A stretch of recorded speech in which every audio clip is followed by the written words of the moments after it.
projet Mobility Test développé avec Decathlon vient d'une rencontre en fait avec les différents départements de Decathlon qui s'interrogeaient au futur du vélo. Donc, Decathlon est connu quand même pour vendre des vélos essentiellement de loisirs, mais se poser la question de rendre le vélo plus comme un outil fonctionnel, un outil du quotidien. Et nous, par rapport au développement de notre laboratoire et de notre département Maestro Mobile, il s'est avéré pertinent de proposer une gamme de vélos aux tests, aux familles, aux individus, aux entreprises. C'est de là que vient cette idée d'avoir une flotte suffisamment vaste, suffisamment variée, que pour vraiment pouvoir agir au moment où les gens avaient un intérêt. Dans le cadre de nos activités, on est en contact avec des gens qui se disent « oui, le vélo, pourquoi pas ?» et on veut directement leur permettre d'embrayer en fait et de tester les engins dans leur vécu personnel. C'est vraiment avec les contraintes professionnelles, personnelles, amicales, tout ce qui conditionne en fait la vie en société.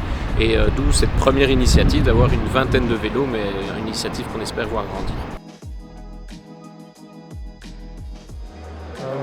C'est une question large.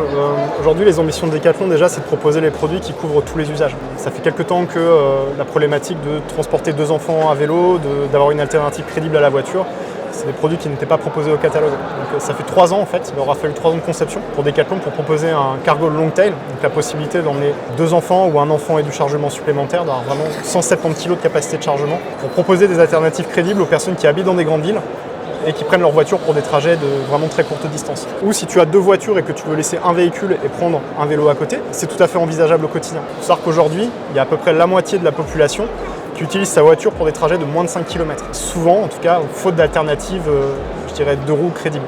Donc les ambitions de Decathlon sur le long terme sont très grandes, parce que Decathlon souhaite prendre aussi sa responsabilité dans un avenir, je dirais, un petit peu plus propre, pour avoir une transition modale avec des moyens de transport décarbonés qui sont bien réels et qui sont accessibles aussi.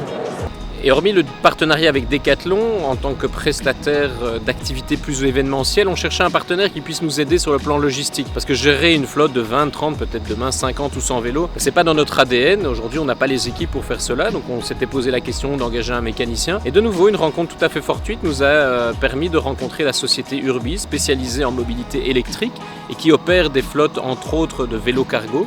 Et ça nous a semblé assez naturel de leur confier ce travail-là, parce qu'au quotidien, ils réparent des vélos, ils les entretiennent, ils ont des activités de cyclo-logistique qui sont très proches en fait de nos activités de mise à disposition de flottes de vélos.